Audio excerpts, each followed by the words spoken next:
Every single person has an opportunity to exercise their rights.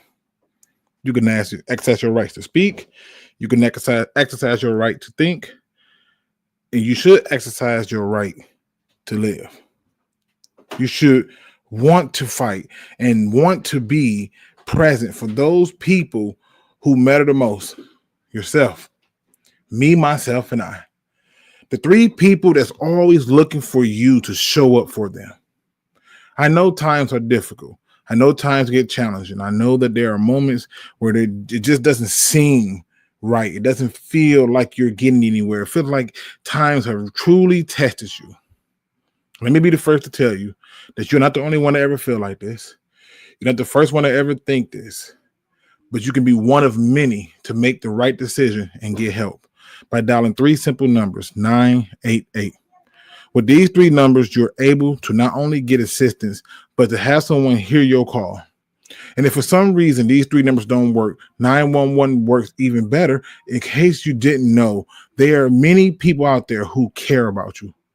So before you make a decision we have to live with, make one you can live with and go get help.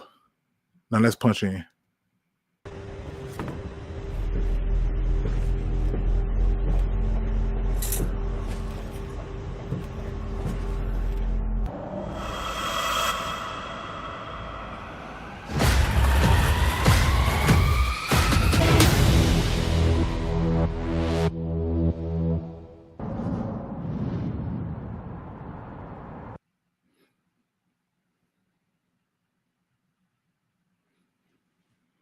Pride Nation, welcome back to another Luke G's Fear Review, where we talk all things Detroit Lions football.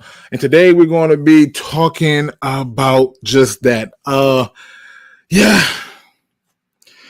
goal today is not to rant, but to try to make sense of this thing known as the NFL draft and how does it play into a bigger picture. And then on top of that, we're going to look at some things that still quite throwing me off. And, you know, it just... I don't know how you can not see it. I don't know how you can not feel it. But if you are one of those people who do not feel it, I totally understand. And we may or may not, depends on what's going on, have a special guest come in to join me to see if I'm going full crazy, or maybe they can just talk me off the ledge a little bit with some of the things that I'm thinking about this Detroit Lions draft.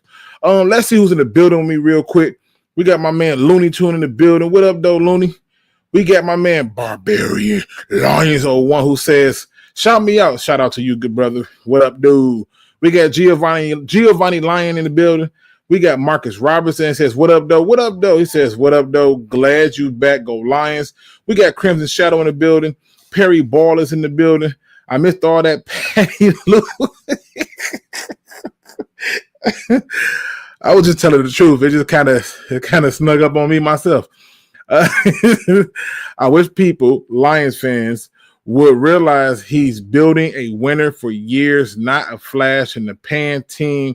Reminds me of the 04 Pistons. No big names, just ballers. Go Lions. All right. So let me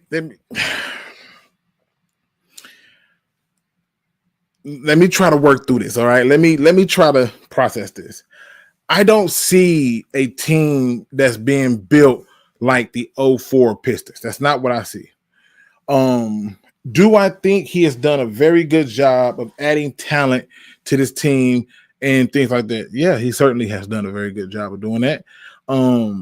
But my main and only issue is his attention to detail as it pertains to the defense.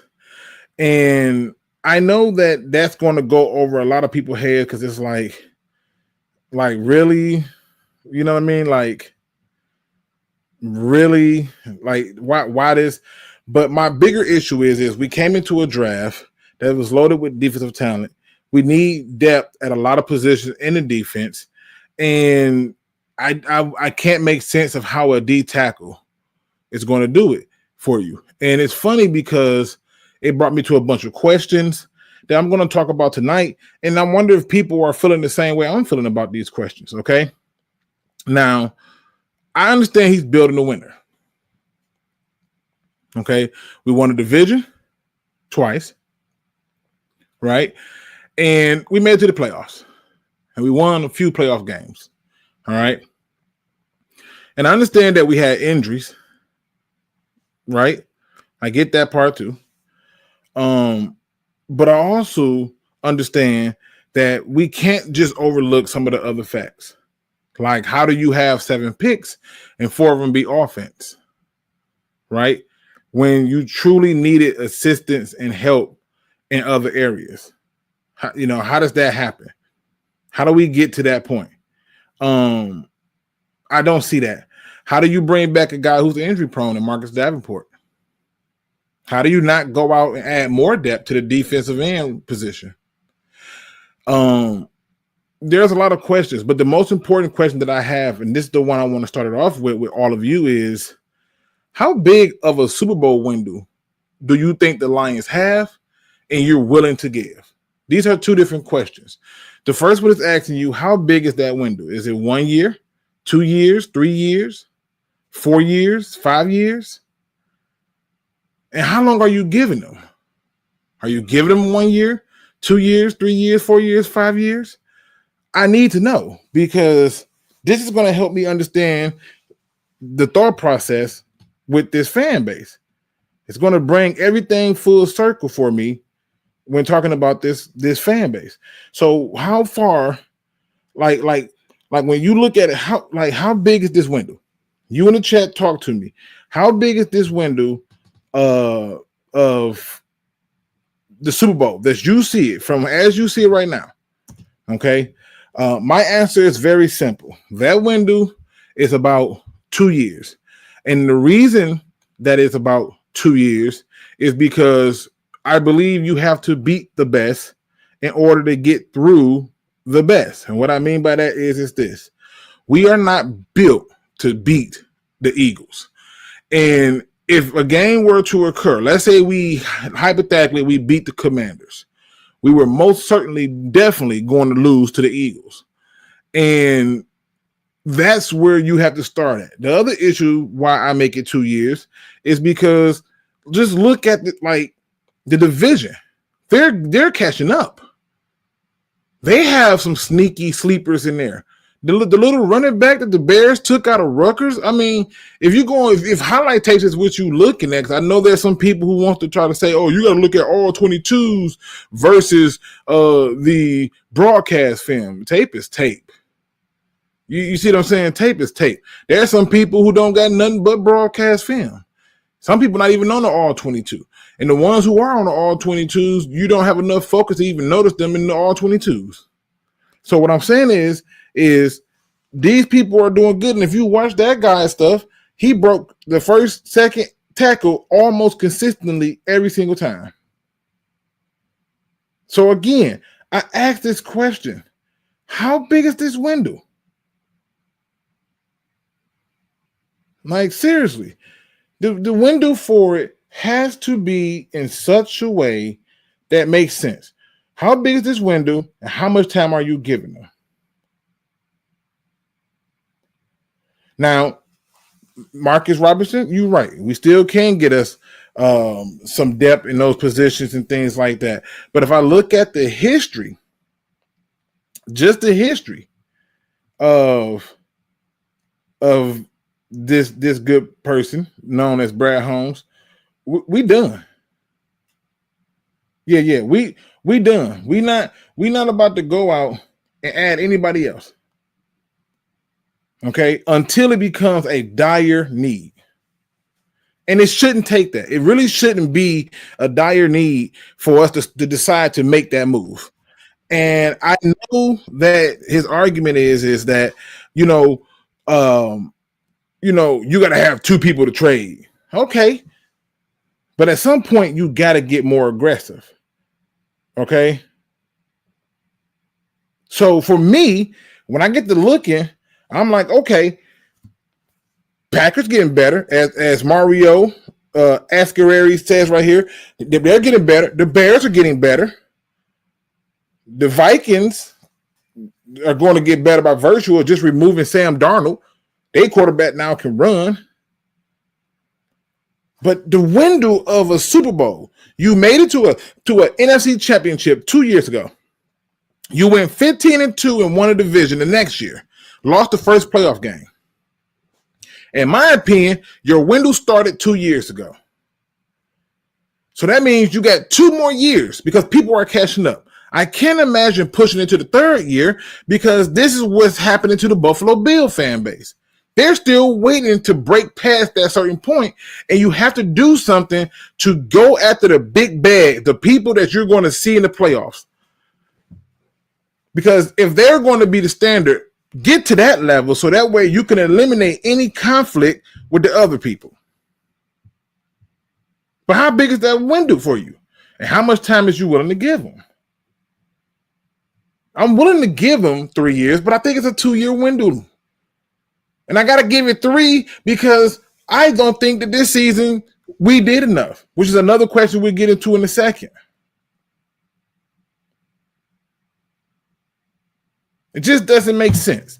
So one of the things that I look at is, all right, if your expectations is between 2 to 3 years, or if it's typically, like as Dark Dwarf pointed out, it's typically between 3 to 5 years. Okay, well, you're already hitting your third. So my 2-year prediction is pretty much spot on. You're already in the third part of it.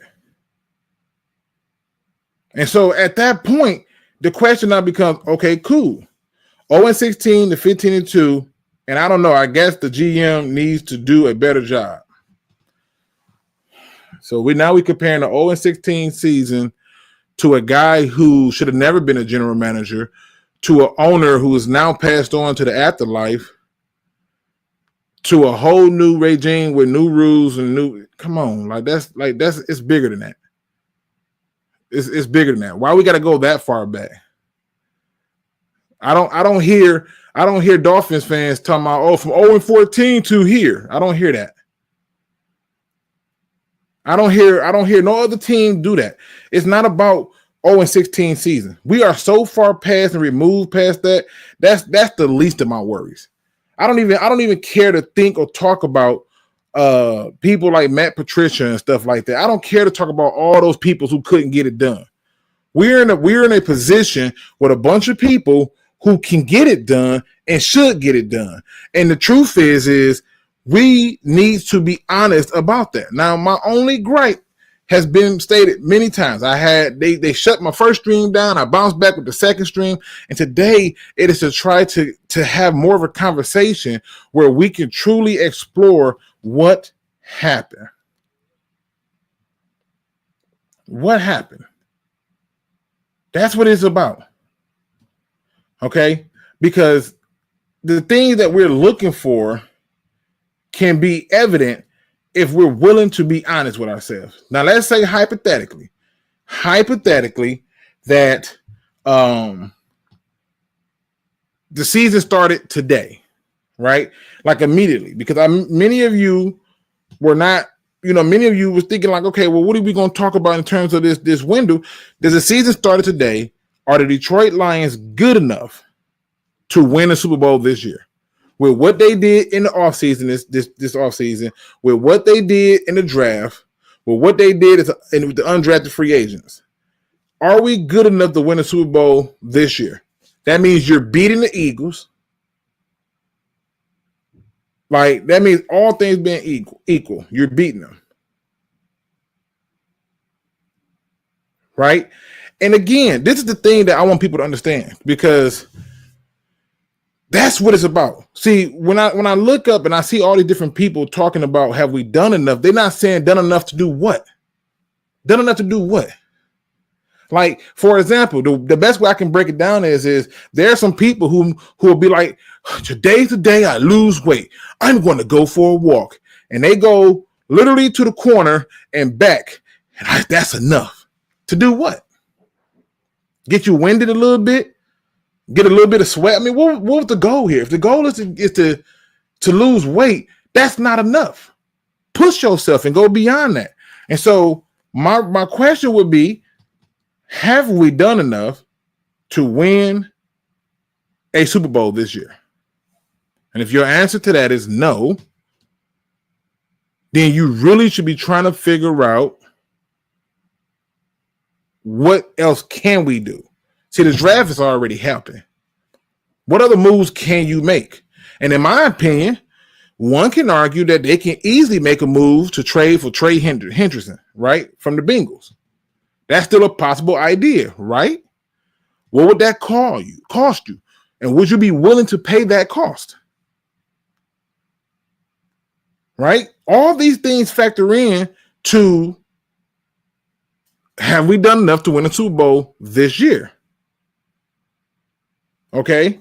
And shout out to the people who just joining me. Billy Vendible, 313 Kurt, obviously Perry Ball, you been here. What up, though? Crimson Shadows, you been here. Dark Twerf, what up, though?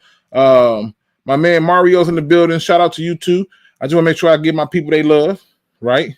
Friendly Neighborhood Lions fan, what up, though?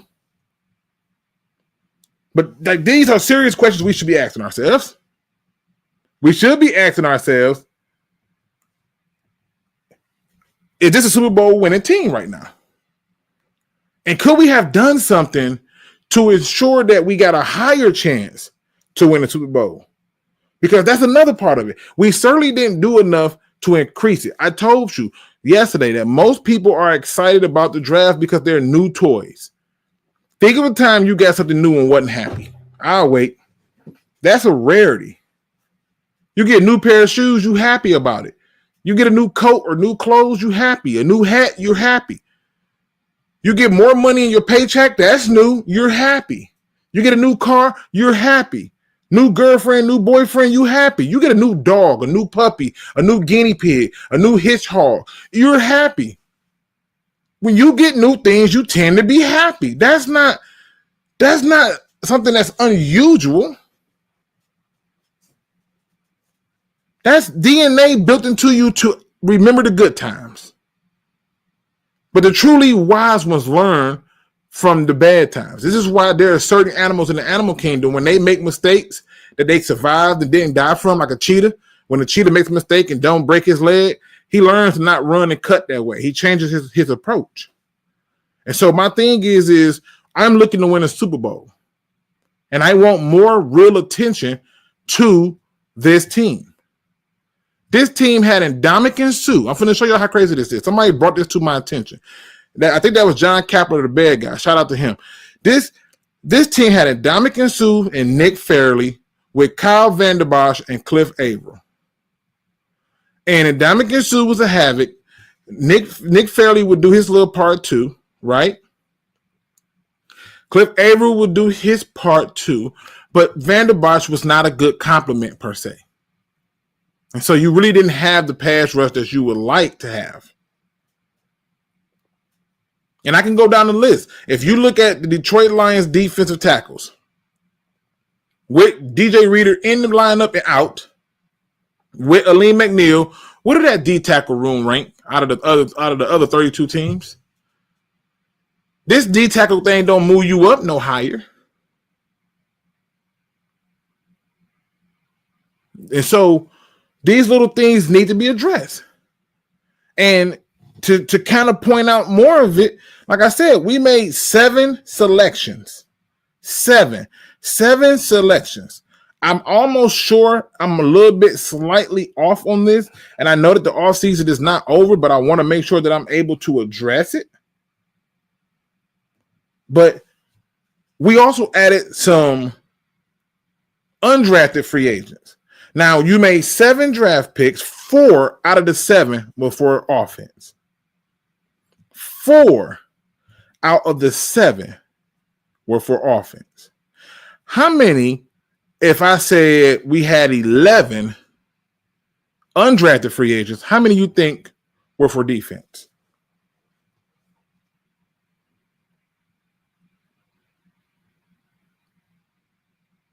Just asking. Just think about it. Think about it for a second. You got 11 of them. Right? I told you yesterday, I believe this is going to go down as one of his worst drafts. And the first thing people are going to bring up is, you know, it's funny how he didn't do well when he wasn't picking high. So I'm just pointing this out. So he made 7 picks. Okay. And out of the 7 that he made were offense, he had 11 undrafted free agents. 11. And 8 of them were for offense. 8 out of 11. 8 undrafted free agents out of 11 were offense. I had no clue we needed that much damn help on offense. Like, seriously. Now, again, Tim Madison, shout out to you, sir. He says most of our true D tackles are on 1-year deals. I know. Like, I understand that. But that means that they're under contract this year. It wasn't like they were free agents. They're under contract this year, which means that they play well. They will then earn themselves a extended contract. Okay? But they were under contract this year. Well, what about next year? Great question. That's called a offseason. That's another free agency pool. That is another draft, and you can address it in there. But right now, we need to look at now. And that's why the picture up there says the future is now. We keep talking about the future stuff, but to me, that's a loser's mentality because you've already looked past the season.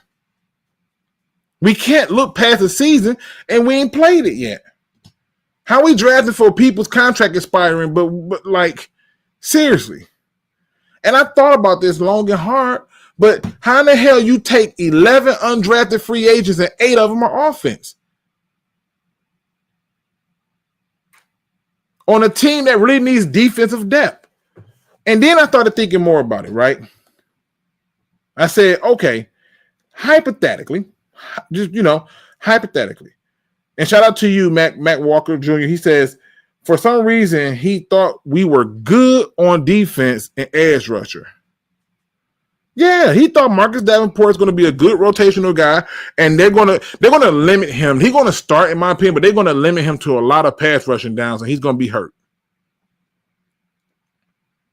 But I'm just putting it out there that your defense literally had Aiden Hutchinson get 7.5 sacks, and he still led all players on your defense by 3.5 sacks. Not even close. And he didn't even play a full season. That includes a Lee McNeil, who I don't expect to even be near Aiden Hutchinson's level. But your entire defense as a whole, not a single person has over or even touched 7.5 sacks. That includes Darius Smith. And we're not talking about what he did with the other team. We're talking about what he did on Detroit. Not a single Lion player had 7.5 sacks outside of Aiden Hutchinson, and that man didn't play the whole season. And we made it to a playoff game. Think about it. Think about it.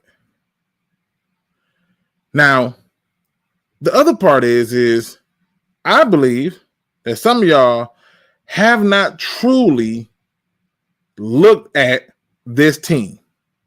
I really believe that. I believe there's no way that y'all truly looked at this team. And I'm going to tell you how I know. Because if you did, there's no way you would have walked out and said, man, I'm glad we did what we did. Right? Because the mission is to win a Super Bowl. All of us wants to see and be in a Super Bowl. That is the plan. Right? At least that's what I hope the plan is. Right? And so I got to looking. I got to looking. Let's look at the roster. And before we even go through, understand, I do not care, nor will I be looking at the offense. Okay, not immediately because I don't believe we needed that much help on offense. But let's go on down to the good old boys in the defense. Okay. If I were to do a way too early 53-man roster, Miles Adams would not make this team. That would be my wild guess. Okay. Which means Davenport, Hassanin, Aiden Hutchinson, those three are safe. Those three DNs are safe. Nate Lynn, he's not making this. He's not making the 53. Pat O'Connor, he's not making the 53. Levi Onwuzurike, yeah, so that's 4. So you know he's going to be a hybrid guy, but that's 4. Josh Pascal, yeah, that's 5. So you know he's going to be a hybrid guy. Isaac Anouk, no, he's not making the 53-man roster. I can already tell you he's not. One of these two is going to be a D tackle.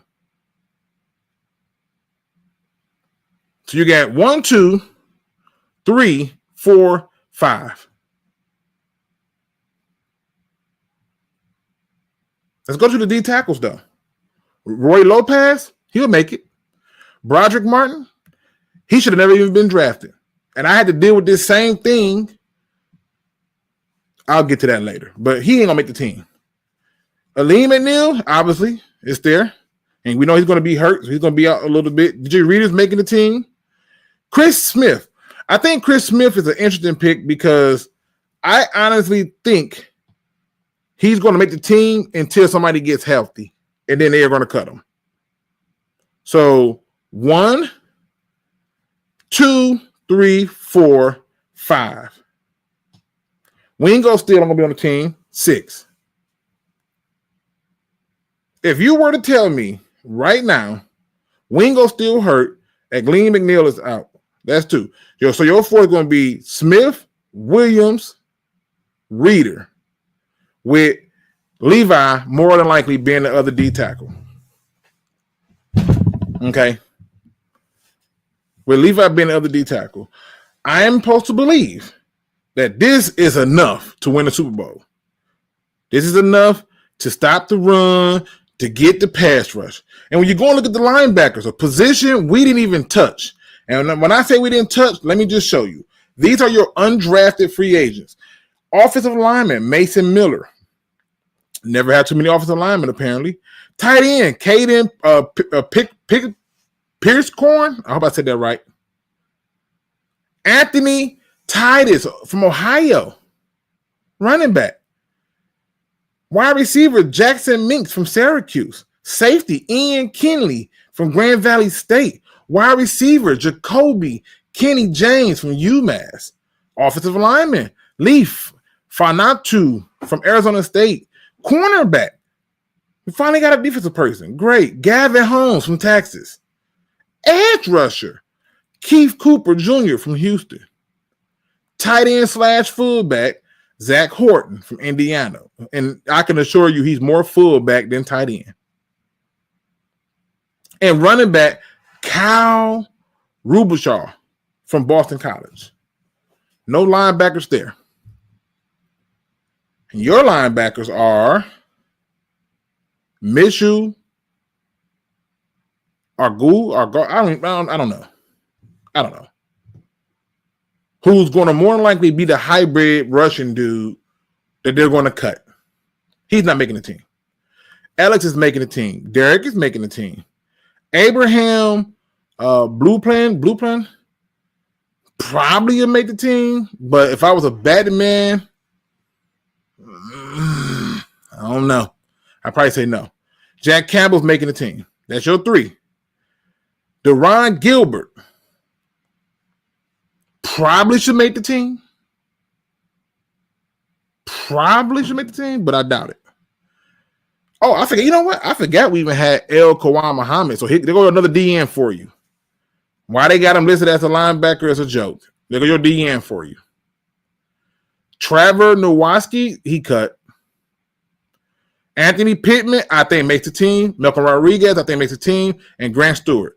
I think Malcolm Rodriguez, Grant Stewart, and Anthony Pittman are your backup linebackers to Derek Barnes, Jack Campbell, and Alex Anzalone. I believe that to be the case. Ezekiel Turner, I think he's out of here. And then you go through and you look at people like Terrion, it's making the team, obviously. Dorsey, fingers crossed. Maddox, yeah. Norris, I think he just chalk it up, let it go. Rakestraw, yep. Reader, sure. Amik, yep. Rocky Sand, I've had some thoughts on it, but I'm gonna say yes. Stanley Thomas Oliver III, he might do it. All right. Here's your safeties. Branch, I hope this dude don't make it because when I watched him, I was unimpressed. So Branch, Dan Jackson, Kirby Joseph, and Lawrence Strickland. Don't know why he gonna still do it, but hopefully one of these other two do it. I don't know. Is that a Super Bowl winning roster on defense?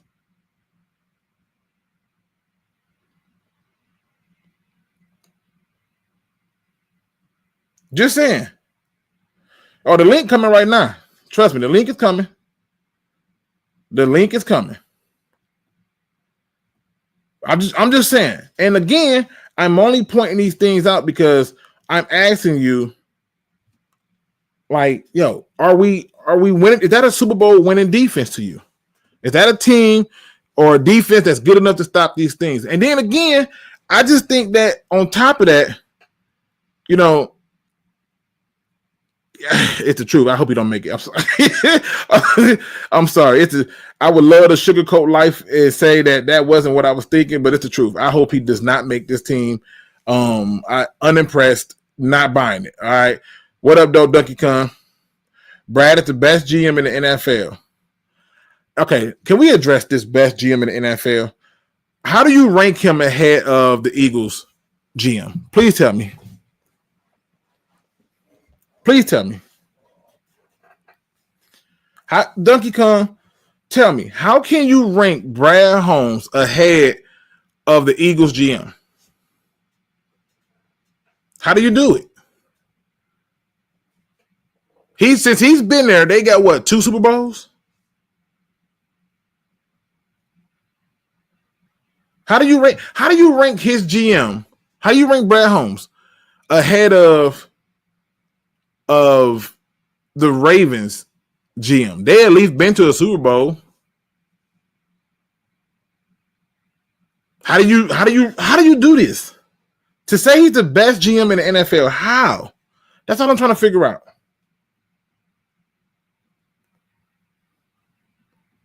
Because he took the most pathetic franchise in the world, and he already has a Super Bowl coming. But the other team don't have a Super Bowl coming. He's going to defend the Super Bowl he already got. He's got 2 of them. How you put him ahead of him? That's what I'm saying. Like, if you want to say he's the best GM in Lions history, well, that's not a high bar. Like, we don't have a long history of this, so that's not a high bar. But okay, right? Like, that's not. And again, I'll put the link in the chat because you can come in and have a conversation with me. This is just not another one of those moments where we're going to rant about it. It's about saying, let's ask real questions. Have we done enough to go win a Super Bowl this year? With this draft class, with this offseason?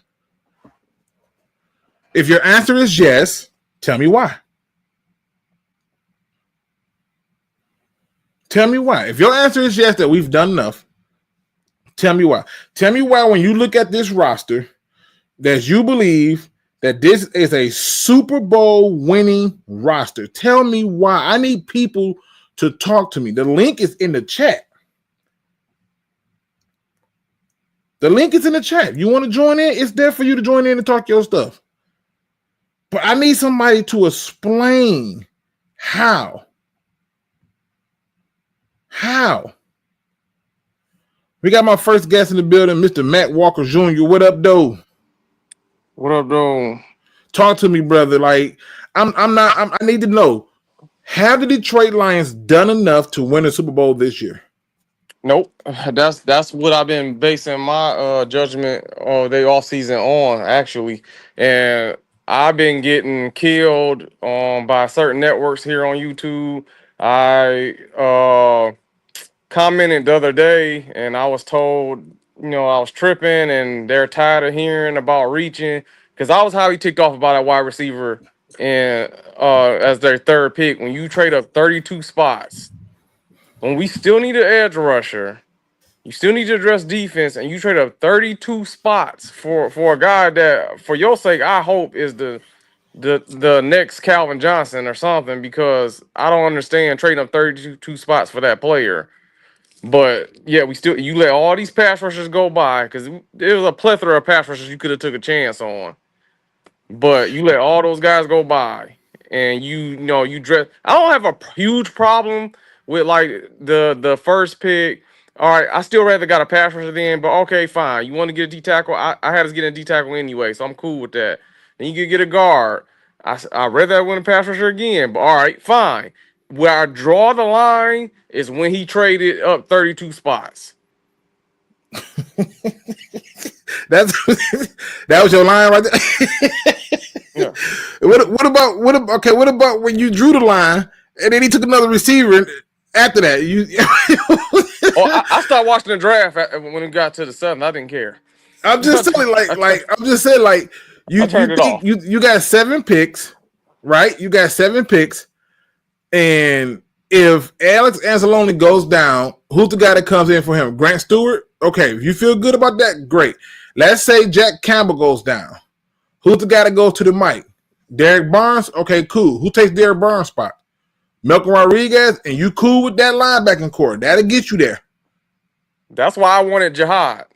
But I'm just saying, like, that's going to get you there, right? So, and then let's take it a step further, right? Let's just say I flip the picks around. Let's say instead of us taking the guard in the second, I make it the first and make the D tackle. That it's like, okay, cool. But was that enough moves to get us there? And I'm sitting here looking at this roster, and I'm thinking to myself that, like, okay, Brad Holmes has made it clear that, he's going to do things the way he wants to do it. I respect that. That's actually the thing I love about him, because a lot of the things that people subscribe to and stuff, he don't, and I like that, right? I have no problem with that. I think that's the cool part of him. But I also have that part where it's like, how do you get into a position where you're in a Super Bowl window and these are the moves that you say are going to get us there and win it for us? No, facts. I wholeheartedly agree with you. That's what I'm saying. Like I agree with you. That's what irritated me, because if like our offense is pretty good, so I don't understand why you don't just like I had this conversation with my father. Like I felt like he should have fully dived into the defense side of the ball. Like it irritates me the most. Like I like Brad Holmes as our general manager. He's definitely the best Lions general manager by a large margin. But see, we can't even say that because he's been the only GM that we've ever had. Right. See, you would have to believe that we had a GM. You can't talk about them other. I mean, to me, Bob Quinn did okay. Okay, so as far let's take the GM part out. Then let's say as far as player acquisition, whoever is in charge of player acquisition. Hands down, not even close. 100%. That's what I mean. So, but my whole issue with him, we got to screw that a little bit though, because I still say that player acquisition is more heavily based towards the offense, because he was picking high for a lot of those picks, but obviously getting Kirby in the third, getting Branch in the second, like okay, great, right? Like come to fortune, Terrion being a first round pick, obviously, like cool. But yeah, I'm following you. Go ahead. I'm sorry. Yeah, no, you good. Like I said, my whole focus this offseason, like I was trying to say, is basically defensive focus. And I've been saying that all offseason is, at the end of the day, can you fine tune this roster to the point where if we're in the Super Bowl and Kansas City's on the other side, Baltimore's on the other side, or even Buffalo's on the other side, can you tell me our defense can stop that offense? Not a chance. Not a chance. And that's what I'm saying. That's what I'm looking at. Other people, that's what's irritating me. If I hear, "Oh, why are you crying? We went 15-2 one more time." I mean, yeah, especially when you say we went 15-2 as if though that was the accomplishment. No, that was never Thank the you. goal. That 15-2 was to get you the division and the home field advantage. And what that 15-2 did was allow for you to have home field advantage, which wasn't even an advantage. Because Thank you. it came in and exposed some things, and I know people are going to say it's due to injury and stuff like that, but come on, let's put real context to this. And the reality is what's the point of going 15-2 when you're going home after that week off? Yeah. So I would say injury played its part, but it don't help when your quarterback turns the ball over 5 times. Absolutely, especially like touchdown turnovers, back-breaking turnovers. And then the other part of it is this that we have to explore. And I see y'all in the back, gentlemen. I'm gonna get to y'all. Just hold tight. The other part of it is this: when you get to looking at the offseason that we had. Like if you look at what we added via offseason, yeah, it was a quiet offseason that it's always been a cheap, quiet offseason. Yeah, but and before I go, the other thing that like outside of the 32 pick trade up, the other thing that aggravates me the most with our offseason, Luke, is the fact that you're really gonna sit here and look at me in my face and tell me you're comfortable with Marcus Davenport being on the other side of Aiden Hutchinson. Oh, look, I'm trying to tell people that his belief is he's going to bring back Zadarius Smith, right? But my issue is you have a guy who's taking up a spot for nothing. It would be the equivalent to what you just did with Hendon Hooker. You got the guy, but you just got him there for what? To do what? Nothing. Right. Absolutely nothing. Yeah, it don't make sense. So I've chosen, outside of talking to people like you, people that actually act like they got some sense. I'm gonna sit back and I'm just gonna watch the season, because when our defense starts getting slaughtered, when we gotta play Lamar Jackson, we gotta go play the Commanders again. Let me tell you, they're gonna tell you it's a new system. They're gonna tell you that this is Calvin Shepard's fault, that they need a better defensive coordinator. Then they're gonna go from Calvin Shepard to blaming Dan Campbell because Dan Campbell wants them to play man coverage and he needs to play more zone. Then they're going to go from Dan Campbell to blaming the offensive coordinators. It's going to first be Morton, then it's going to be Shaw. Then after they go through all those people, right, it's going to go all the way down to Chris Spielman, because Chris Spielman needs to step up and say something. If they're going to blame Barry, because Barry shouldn't retire early and keep coming around the team, he's the bad luck charm. I've heard all the excuses. Yeah, right? And I just like, for me, it just boils down to us being able to just say, how do we win? And like you said, when you go into the playoffs, to get through the playoffs, you're going to have to play the Eagles.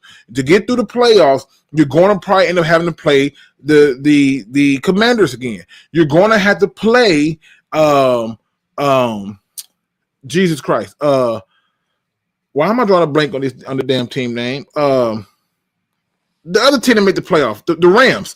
You're going to have to play them, right? You're going to have to get through these teams to get to the Super Bowl. Then when you get to the Super Bowl, you're going to have to get through either the Bengals. You're going to have to get through either the Ravens. You're going to have to get through either Kansas City. You're going to have to get through one of those other teams. Is this roster built for that? That's no. My answer is no.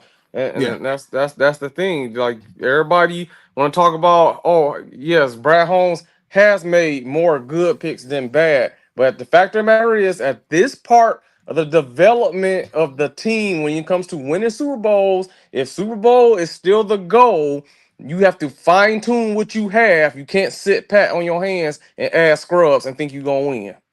Hey, you didn't get no argument out of me. And a lot of the people who you see trying to hype it up over there at Woodward Sports and stuff, they have to do that. They have sponsorships, and a lot of them overreacted when we took Jahmyr Gibbs because they couldn't understand why you draft a running back, and they was buying into all the hype of positional value and stuff. So of course they're going to have to say, "Oh, good things," and this is why this is great. And again, I haven't even dove into the fact that we took another project player in the third round, as if though we just did not learn from the Broderick Martin experiment, right? Which like we're not learning, like we're not learning from the Giovanni Manu experiment. So those things make a difference. So and those are guys that I was talking about. That's what I'm saying. Those are guys over there at Woodward Sports told me when I was in the chat, and I did a little super chat, and they told me I was tripping about the reach and they're tired of hearing about the reach. Like, yes, you reached, in my opinion, for a guy who I don't care what if he transferred late or whatever, he is not worth no 32 spots trade up when we still need freaking pass rush. We have offensive Facts. weapons. That's facts. And especially when you came back and not only took a receiver later in the draft, like let's say this guy ends up being the next Puka, right? You're going to re-sign Jameson next year, right? So you're still going to have Jameson. You're still going to have Amon-Ra St. Brown, right? And you're still going to draft another receiver. But guess what? Guess what he ain't going to do this year? This year he's going to be the 5th to 6th receiver on the depth chart. Right. And that's what I'm looking at. Okay. Hey, well, I appreciate you for coming through, Mac. You know what I'm saying? It just is what it is. And hey, and again, people, I'm not trying to act like we got a magic ball, but I'm gonna go to Detroit D next because that's who came in. I'm doing it in the order. I do see you in the back, Cranston, so appreciate you.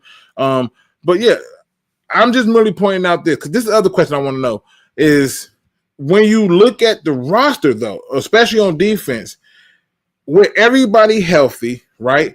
Is this a roster that you can look at and trust that majority of them are going to make it to the playoffs? Meaning not hurt. You can't say that. I know for a fact Marcus Davenport ain't making it past week 4. I'll be surprised. The only way he do that if he's on the bench. If he's on the bench and they roll him in only on passing downs. Let me bring in my man Detroit D. Detroit D, talk to me, man. What are your thoughts on the draft? What are your thoughts on Brad Holmes? And have we done enough to win a Super Bowl right now? To answer the last question, have we done enough to win the Super Bowl? I don't think so. First and foremost, bro, we all know we need to address the edge. We got it. We had to address the edge, bro. You know, before anything. Okay. The last wide receiver, the Tesla guy, we gave up too much for my field. But if he pans out, okay. But the last wide receiver, we could have got him in free agency. I wanted this to be a defensive dominant draft. You know what I mean? Because we got to get to the quarterback, and we got to be able to contain a mobile quarterback, guys that can get after him once he break the pocket. Brad Holmes, can't knock him for what he's done for our franchise since he's been here. He's built a winner, a contender.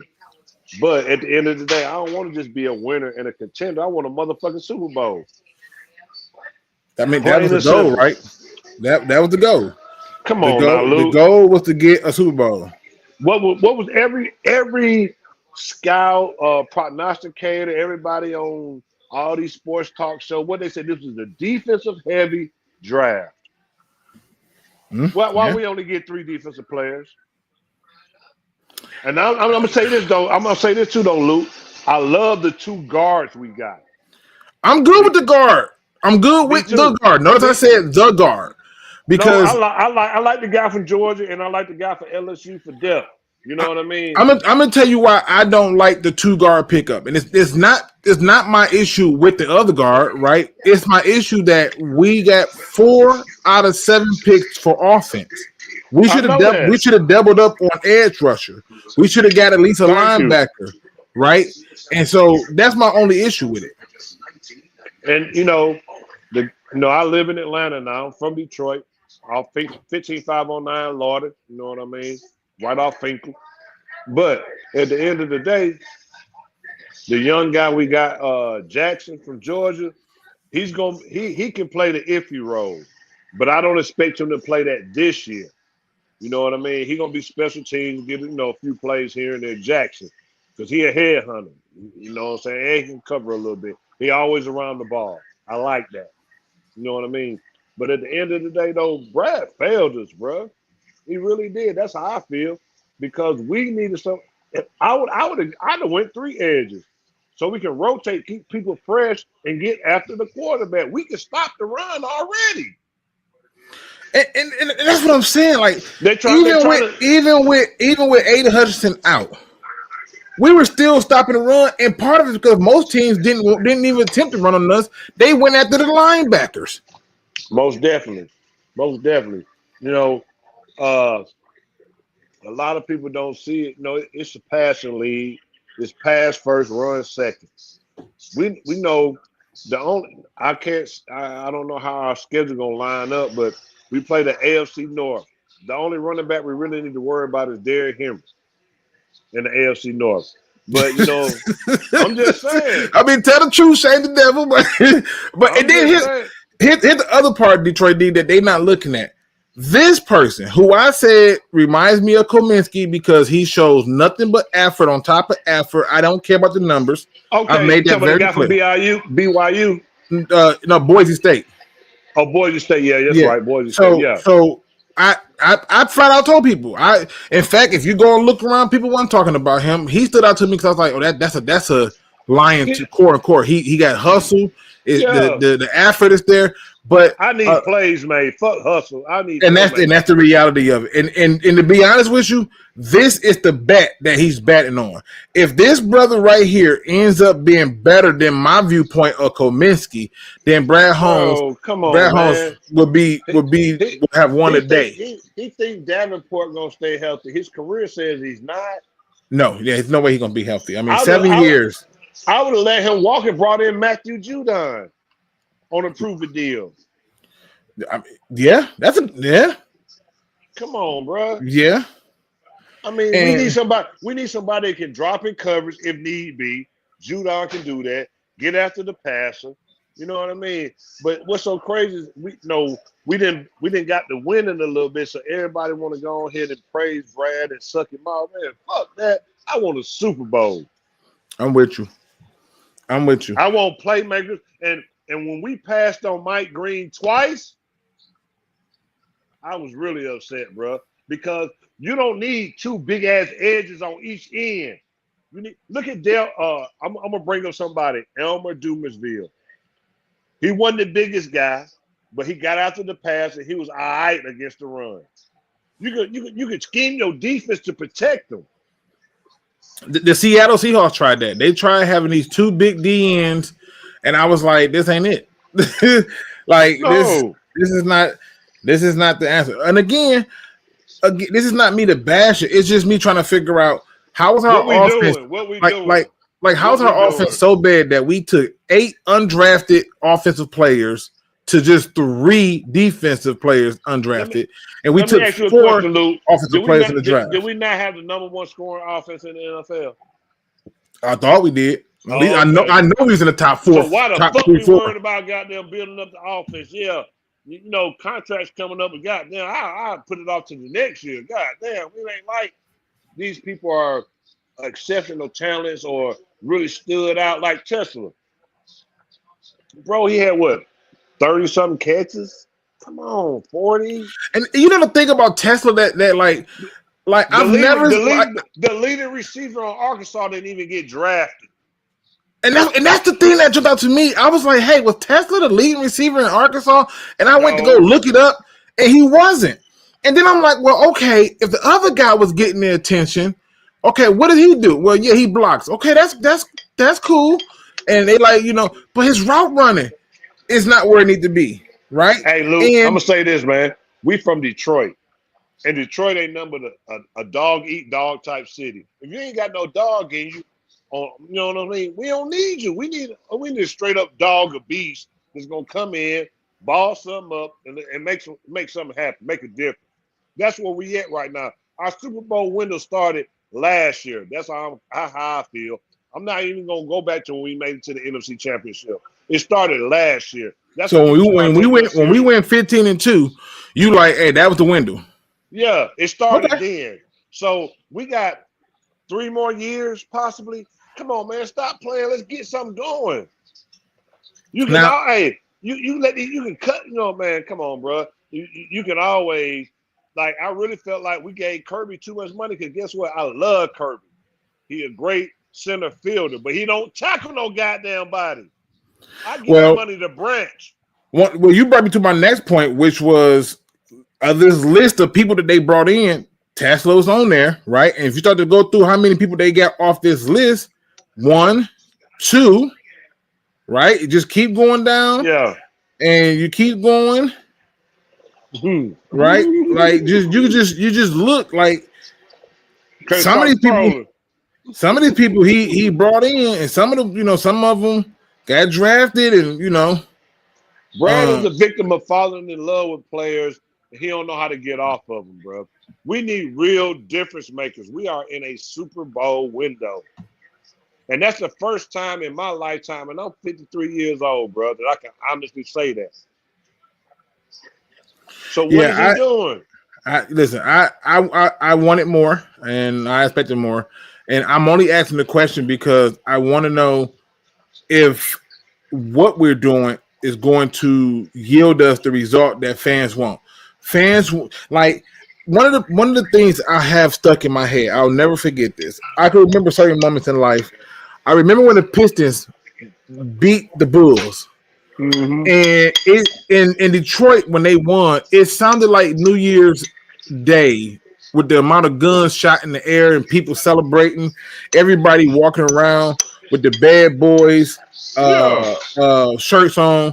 And then the one other moment that really stood out to me was when Kobe Bryant, RIP, was sitting up there holding his baby, and Philly won their first Super Bowl. And the excitement that he had that he couldn't even display because he's holding a sleeping kid. I want that feeling. I want that. Know what I remember about Kobe Bryant is when we beat their ass in the 04 goddamn finals with the Pistons, and him, Derek Fisher, and somebody else is sitting on the goddamn bench crying. That's what I want for the other team. I want to goddamn have them motherfuckers crying, but like, nigga, we done ran up against Detroit. These motherfuckers some dogs. They ain't playing with nobody. That's what I want. And it's crazy. I do want to point this out though, because shout out to this writer who what is he? I'll make sure I give him his credit.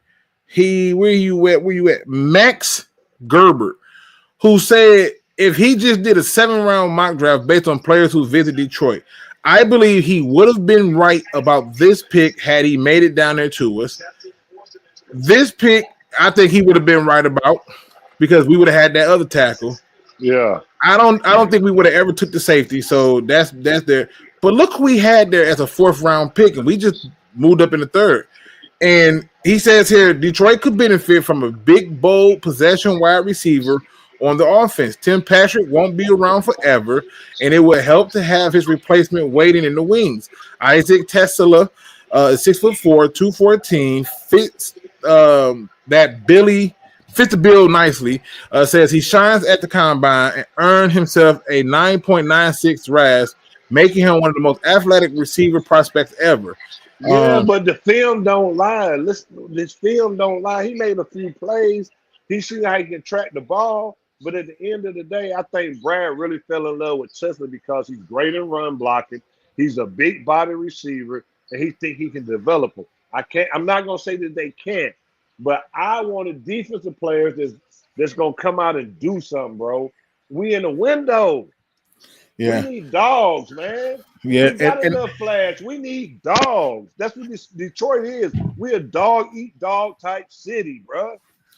Yeah, I'm with you, man. I'm with you. And again, this just boils down to: have we done enough this offseason, including the draft, to win the Super Bowl this year? No. Only way I can see us if these rookies and this rookie class and last year rookie class, meaning like Mano, Terrion and Manu, Raytraw. Yeah, they take a step up and make some plays in critical times.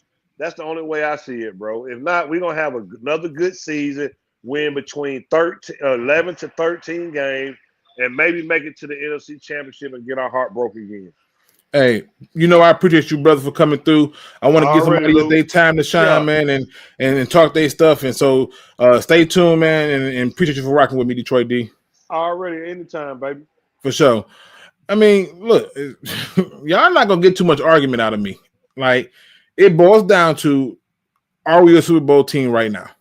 And I'm not talking about in the future, this year. It's the Detroit Lions. Are you picking the Detroit Lions to go to the Super Bowl this year? And shout out to my man, Just Adrian. We had a good time yesterday. This brother was willing to have some fun with me, so I appreciate him. But I'm going to bring in my next guest, Crimson Shadow, in the building. What up, though? Hey, what's up, Luke? Been a while. Not much, man. Listen, and I look, Crimson. You in the same Discord with me, so you see a lot of the stuff that I see. People over explaining and trying to prove that you know they know what's going on and why it's going on, and they got all the reasons why this is great news, and you know, blah blah blah. My question to you is: has the Detroit Lions done enough to win the Super Bowl this year? Nope. And you basically had one job to do. Literally, Brad just had one job to do. That's what I've been saying the entire time. Look, you don't got many holes. And yeah, I could say in the depth department, you're definitely lacking in some areas like linebacker, like we were talking about. But literally, all you had to do was go get a partner for frickin' Aiden. That's all you had to do. And then when we go to ask about this, what's the answer we get? We get the, man, it's like everyone forgot we drafted Hayden. Like, you know, just blowing us off, you know? Now, look, I don't know if it's true or not that he tried to trade up because there was an edge he liked. Sure. It's the benefit of the doubt. But that, again, that's just assuming that rumor's even true. Yeah, but you know what? I'm going to tell you why I don't buy that rumor. Because I was sitting there thinking, like, it didn't say when he was trying to trade up, right? It didn't say when, but it was like, if you had to guess, would that have been the first round? And then you start to look at the first round, and it's like, who were you trying to get in the first round as a pass rusher? For real, for real. And if your answer is it's James Pierce, I mean, top of all that shit, it's like you got Mike Green who keeps falling, and he's getting what? He's getting persecuted for something that got he's innocent. That was never charged, and he was innocent for. There's no crime to it. So what the heck's the point? Are you just worried you're going to have another Cam Sutton incident or something like that, or Isaiah Buggs? It's like you're not afraid of taking in head cases. We've already noticed that. So what's the freaking deal here? And on top of that, if you give such a crap about, you know, draft, you know, what is it? Draft, not what do they call it? It's the one everyone in Discord keeps saying, positional value or whatever. Dude was he was like, what? Ready to be 15th pick. You didn't miss him once. You missed him twice. And that's what drove me crazy. And it's like, look, I love Ratledge. I love the guard. We need a guard. I can get that. But it's like, you could have got Green, then Ratledge, or you could have got Campbell, Green, then you could have picked Tesla, which I'm learning about not Campbell, but Brad. What I'm learning about Brad is he exclusively saves third-round picks for Combine Warriors. He won't do it in the first second. Oh, that's a good point. For Combine Warriors. That's a good point. Yeah. Look at Monty. Look at Broderick. Tesla's the same thing. He loves Combine Warriors, and he'll only do it for third rounds or fourth rounds. I just don't know how you take a project receiver. Like I thought receiver is one of them positions where you just know how to play, right? Like, don't get me wrong. I think out of any of the projects, I could see this guy working out more so than I could say Manu or Martin, which I could never understand. I don't hate Tesla, but do I justify giving away 2 third-round picks for this? Hell no. It's ridiculous that we have to do this. And even then, you still don't address the edge until the 6th round. I mean, I can respect the pick. I mean, I like the kid, but is he going to get any playing time? I mean, maybe when Davenport's hurt, but who's next up? Pascal? And what, we're going to leave him rot for Pascal, who has done nothing? Was like basically a bust of a second-round pick. He's a D tackle playing defensive end. Yeah, I don't know. Like I said, I don't know if I buy it. Like I said, it's hard for me to argue with anything that you said. How do I? What? How do you justify it? You can't. And then I just get blown off saying, "Oh no, you think you forgot you had Hutch." Oh yeah, like it's a crime to have 2 really good freaking edges. Oh yeah, okay, yeah. The Ravens only have like 1 really good edge. Oh my bad. Now they got it Green. Oh my god. And again, this rumor about him trading up, y'all. I want y'all to understand something. All right, I want y'all to understand something. We were not trading up high enough to get a dual caller, right?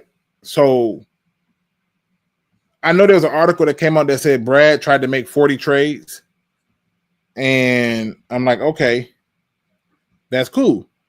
But when you start to go through and you look, who was the guy that you was finna try to trade up for? You didn't have enough to go from 28 to like say 3, right? And if the answer was okay, we were trying to get down to Michael Williams to go from 28 to 11th, you didn't have enough for that, right? Like you wasn't finna mortgage most of your draft for that. And you start to look at people like Jaylon Walker to 15. Okay, that was going to be a pretty good penny to move up. Like, where was this guy at? Like, that's what I'm saying. Like, who's the guy you were trying to trade up for? If your argument was, well, we were trying to get in close to get James Pierce, that was as close as you was going to get. But that would have been better than just taking the guy or, but whatever. And then, look, here's the other part. If the goal is to win Super Bowls, I understand people say we are a contender. Okay. But there's a lot of other contenders in the league. So are the Bills, who we can't beat. Right? And is this roster good enough to, like, if you're looking at this roster, even with Tyleik Williams, is that a good enough roster to stop Saquon Barkley? No. Nah, not really. And because he's went against better defenses and still made them look bad. Here's my question, and you're going to have to jog my memory on this. When we lost Aleem, were we or were we not still a really good run defending team without him? Yes. Okay. So jog my memory on this. What in the heck is the point of taking Williams, who is primarily really good at blocking the run, supposedly, when you already have guys that are in place from last year who could already block the run, when you still have no answer for the pass rush? I don't know. And shout out to Lions Talk Live. I might have to reach out to him via email because I keep telling him hit me up on IG, but he probably don't have it. Or he probably don't have X. I don't know. But the link is in the description. If you on your cell phone, Lions Talk Live, jump in and come talk to me for a minute. You know what I mean?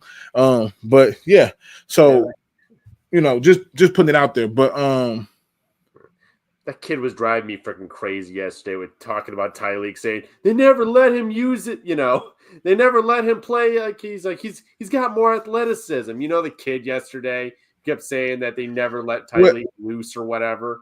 Now you talking about the guy that just said that not gonna lie, Crimson might have sold me on that point. Maybe Tyleik wasn't the right move.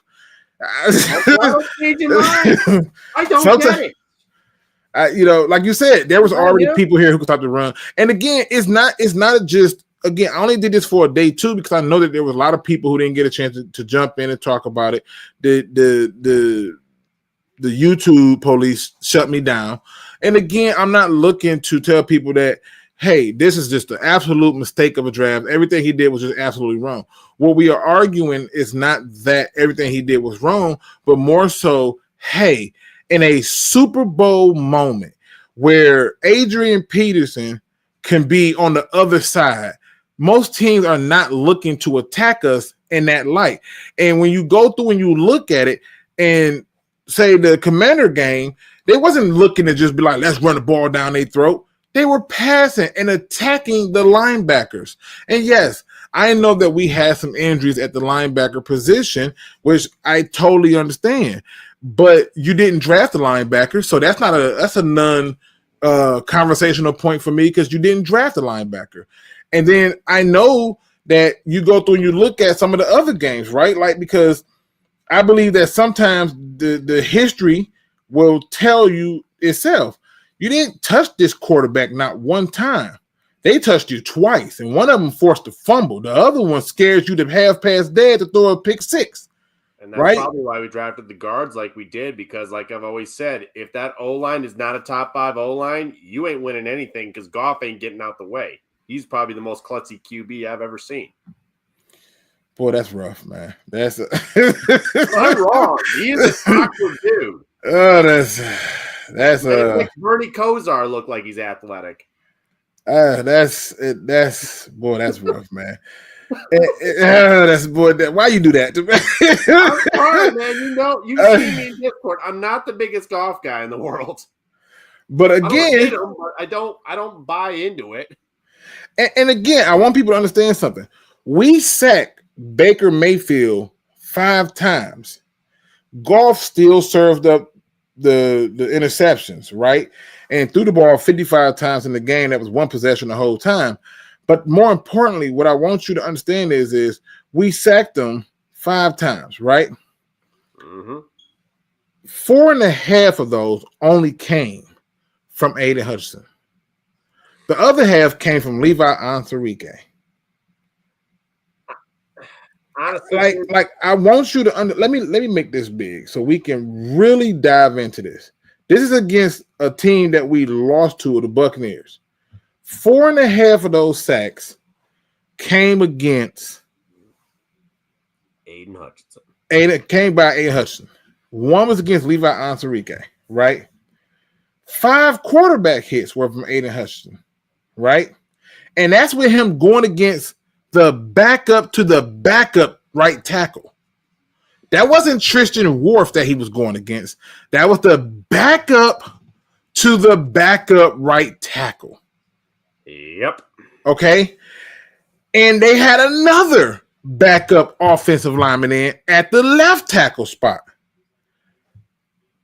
And not a single person. Now, I like Hutch, but he's not like, you could shut Hutch down. Didn't he get shut down in the Seattle game? I remember he wasn't all that great in the Seattle game. I mean, you can go through and look at him. I mean, there's a few games where it's like, okay, what really happened? You look at people, you go through week by week, right? And you start to look at it. You got Matthew Stafford twice, right? And you start to go and look at it. And the first thing you start to see, Aiden Hutchinson got one.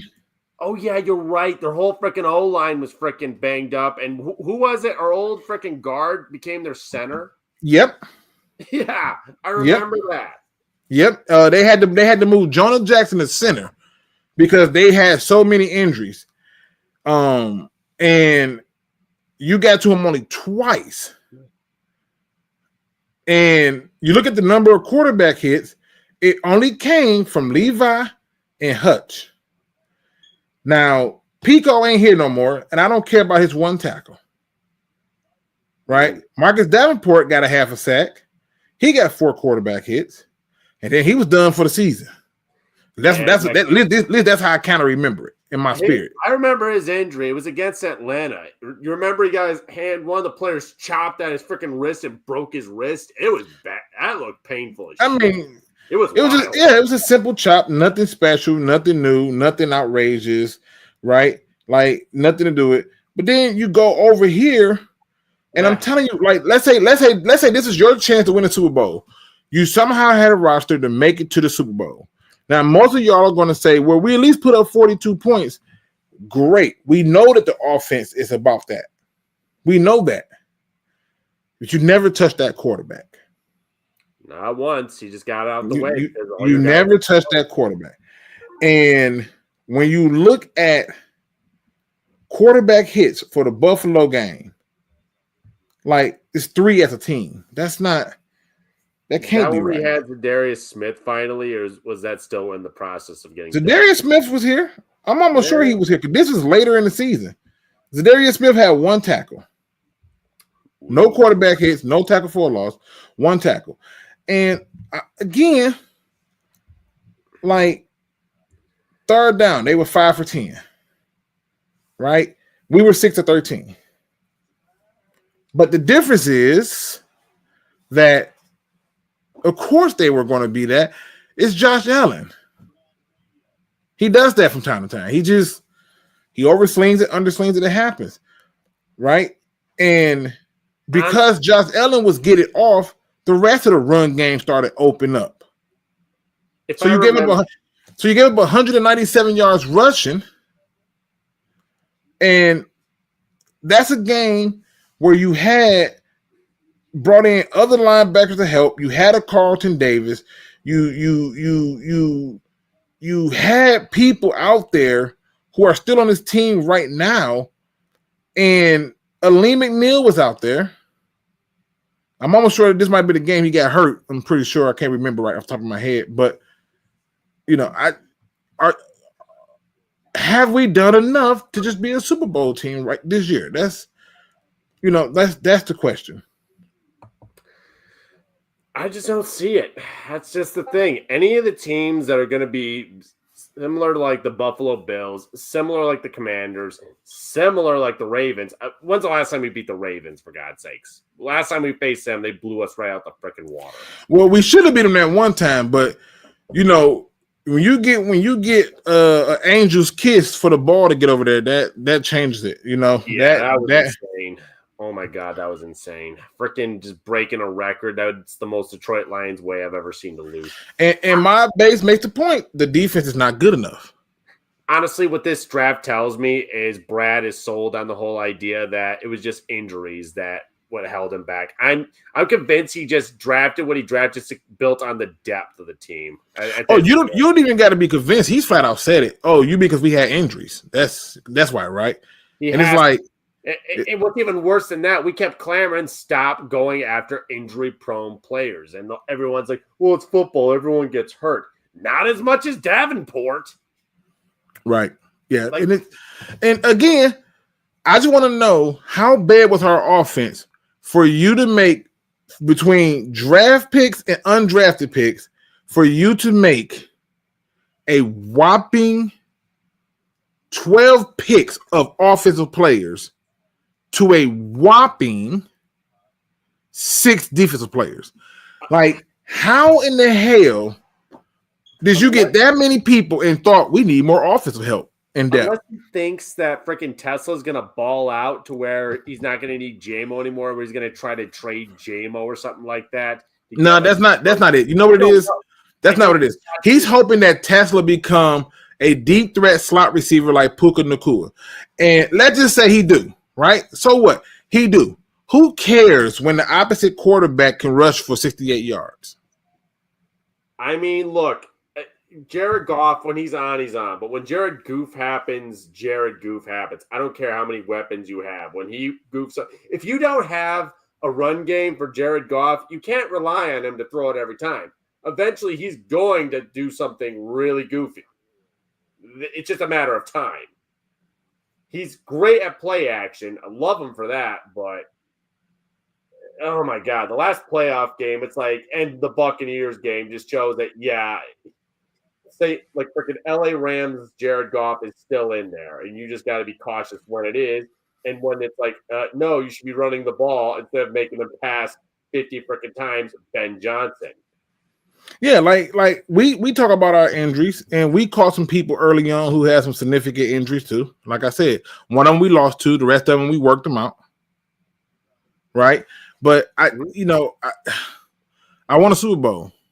Right? I want to say that the Detroit Lions, Super Bowl champions, Detroit Lions. I want to say that. I want to see that in my lifetime. And I want to know that we are not just building a contender and this is for the sustainable and stuff like this. Like, look, nobody is finna repeat what New England did, but the Eagles right now, like if you were to look right now and you can take Jared Verse and Braden Fisk, if those two guys was on the Detroit Lions, the Lions are a better team with those two guys. I'm pretty sure everybody would agree with that, right? And if you were to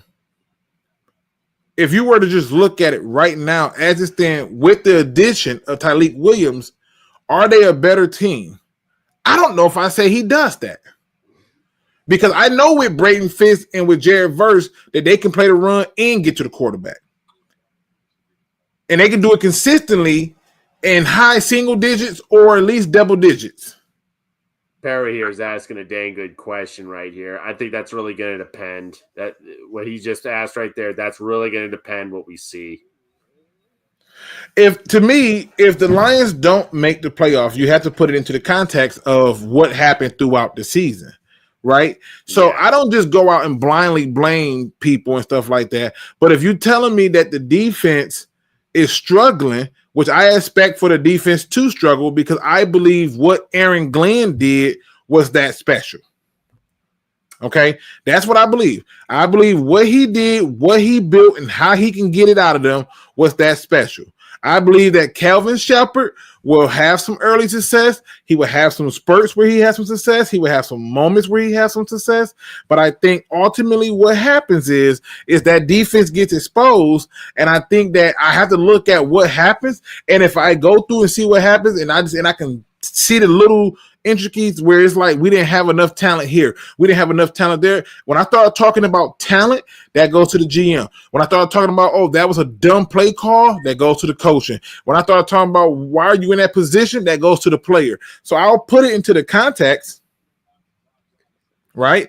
I'll put it into the context to say, all right, what's really going on? I feel like it's too early to say that. I right now, as it stands, am looking at it and saying that they should probably make the playoffs, right?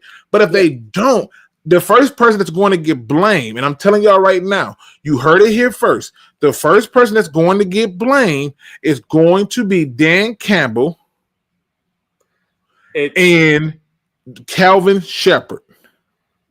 It's just tradition. At this point, I bet you anything, after AG saw the draft, I'm betting you anything, Glenn is probably glad he's a head coach now, because I bet you if Glenn would have been still here and he saw this draft, he would have been pissed. Like, that guy's been working with scraps all his freaking career here. I mean, I think the Jets got the right coordinator out of the two, because I can't see Ben Johnson being a head coach. Ben Johnson got absolutely spoiled here with the amount of weapons he got to play with. Don't get me wrong, Ben Johnson's a great freaking coordinator, but I can't see the guy as a head coach. You know what Ben Johnson did, though? Mm-hmm. Okay, I'm going to tell you what Ben Johnson did. All right. And I'm just going to be honest with you. Ben Johnson was on those teams. Okay? He was on those teams that lost. I'm sorry, that won against the Bears. Okay? True. And we sacked Caleb Williams 5 times. Caleb Williams sometimes just got sacked because he was in the wrong place at the wrong time, holding the ball. Other times we blitzed our butt off. DJ Reader had 2 sacks on him, right? Darius Smith had a sack and a half. He's trying to run around. Like we mixed it up and we did a lot of things to confuse him, right? Man, you know how long you gotta be sitting in the pocket for DJ Reader to come after you? I mean, seriously. Like, and the other problem of that was they didn't have an offensive line. What I look at is the losses. There wasn't like these super glaring losses on their records, like 19-13, 21-16, right? 18-15 loss.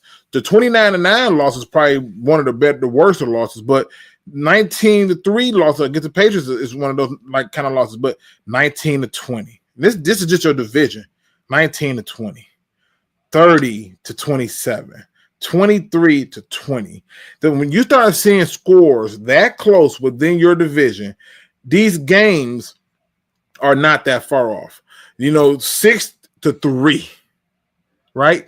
And when you go through and you look at the overall stats of the team, you can go through and see where a lot of these problems came in at, right? And the biggest issue that they were having was protection. Right? They were not able to protect and keep the quarterback upright. And what did they do? They invested in running backs, right? Swift is still there, right? And they added a guy from Rutgers.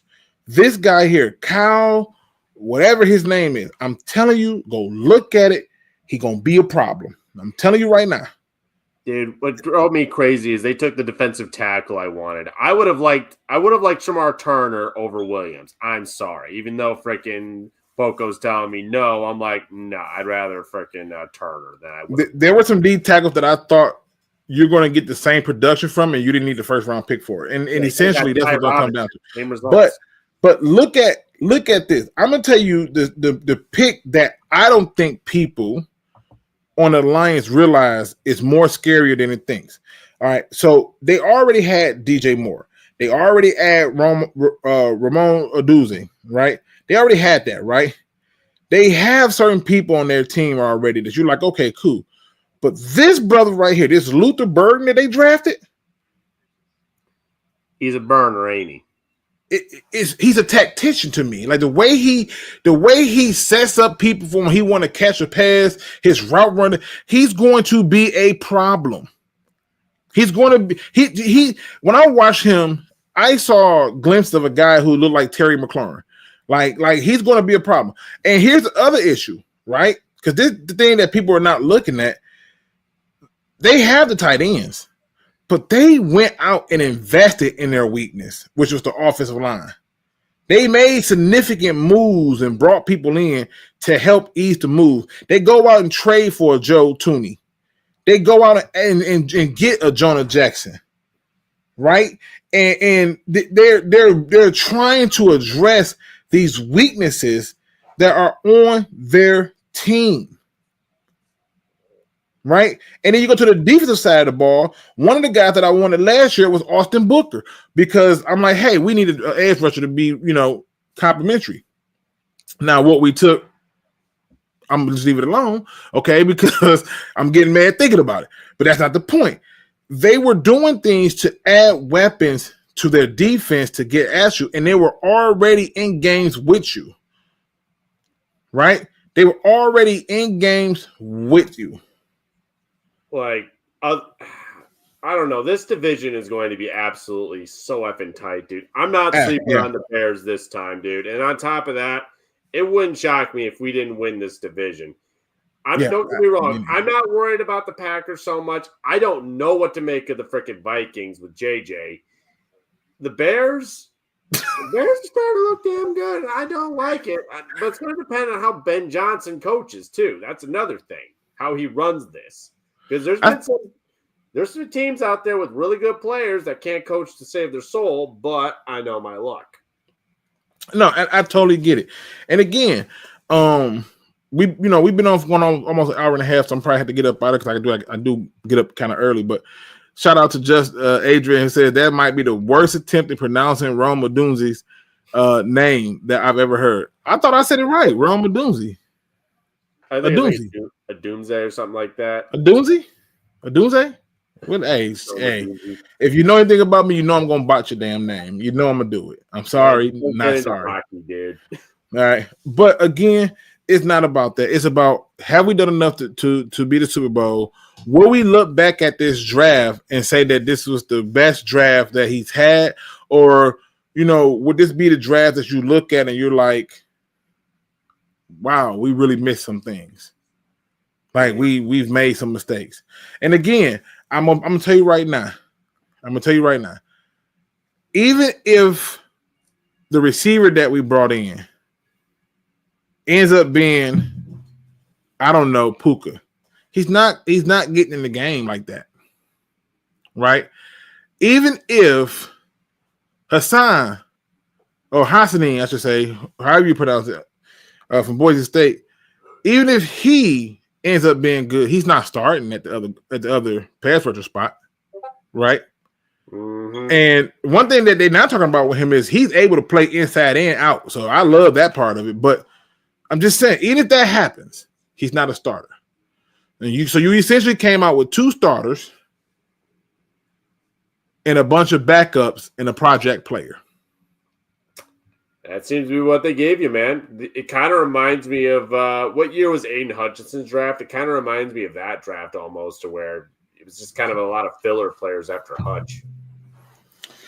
Yeah, I mean, we keep adding to the offense, and I'm trying to figure out, why don't you help out your defensive guy? Why don't you help Aiden Hutchinson out and get him a whole lot more help?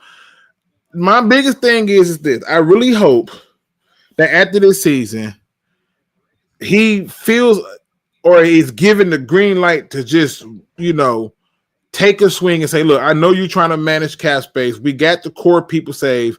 Let's go out and get these other guys on 1-year deals who can truly help us and try to win this thing this year.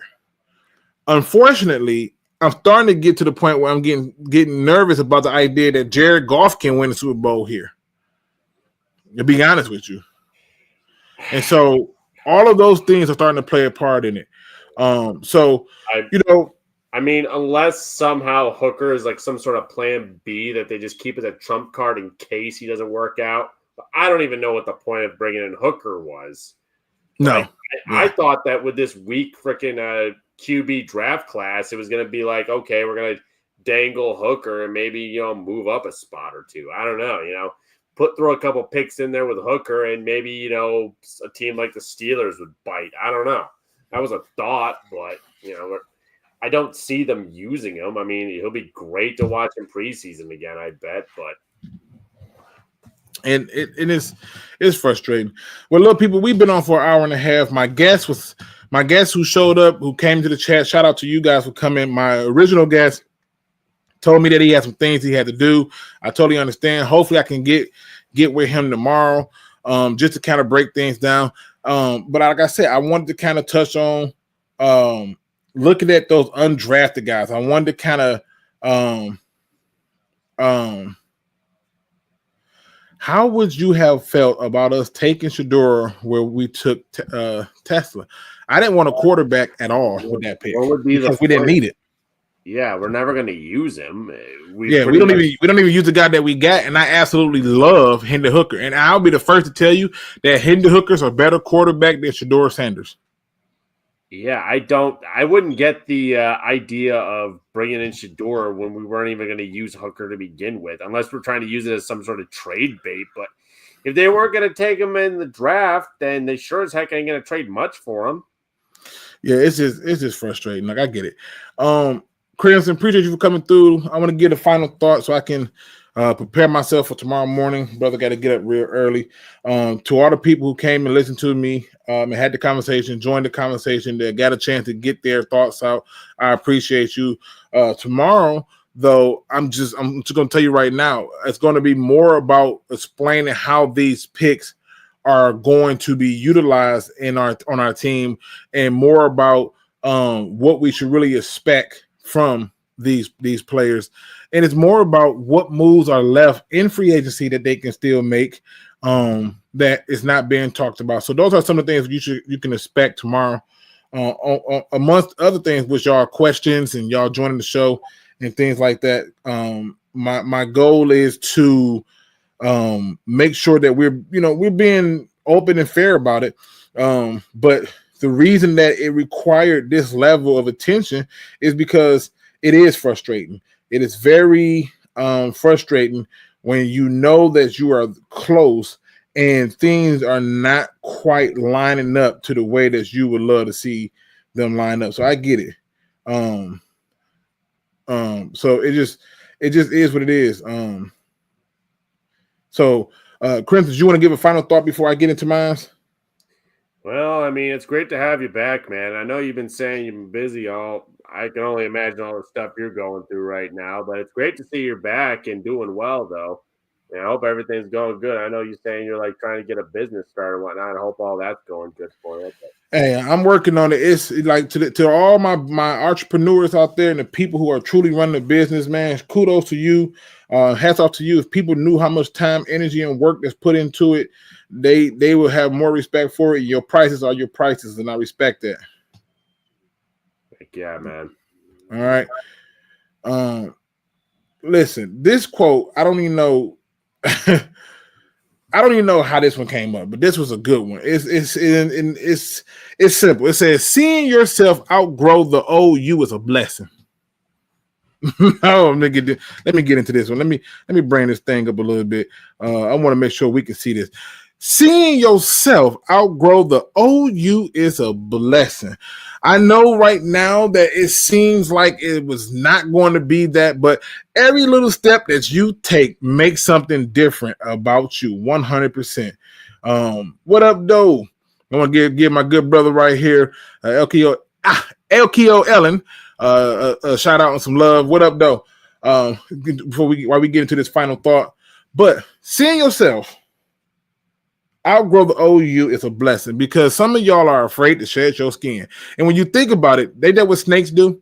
When snakes outgrow what they used to be, they shed the skin of them old cells and they leave it behind. They leave that behind for other people to find that corpse, because they got a new way of moving. A new them, a new place, a new personnel of themselves is there and it's present, right? And I want you to understand something, that every time you do something that it's about you, for you, where you're going to be selfish and trying to make yourself better, you're going to have to shed some things. You're going to have to let some things go. You're going to have to leave some things behind so that they can see what the old you used to be and hold on to that memory. But this is what I want you to remember most importantly. Don't let nobody guilt trip you into thinking that this new you is so different that they don't like it. They just don't like that you're willing to no longer accept the old you who was willing to accept their BS. And see, this is where the blessing comes in at. Because as you grow in that era of me, myself, and I, as you talk to that man or woman in the mirror, which is me, myself, and I, you start to find yourself in a position to tell yourself that, hey, if I did this, what else can I do? Now the challenge is on. Because the old you always found a way to find excuses. But the new you is about saying, forget the excuses. How can I do this again and again and again until the new you has beaten up every other version of the old you?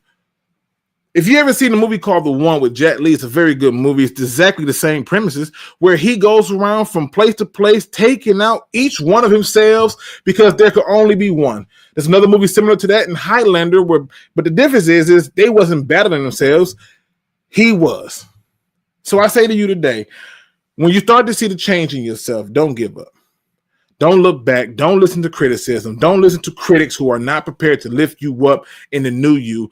Leave the old skin of yourself behind so that they can talk to themselves and what they thought was who you were. With that being said, ladies and gentlemen, hit that like, subscribe, notification bell, and if at all nothing else, don't be no chump. Please do your research. We are out. I'll see you tomorrow.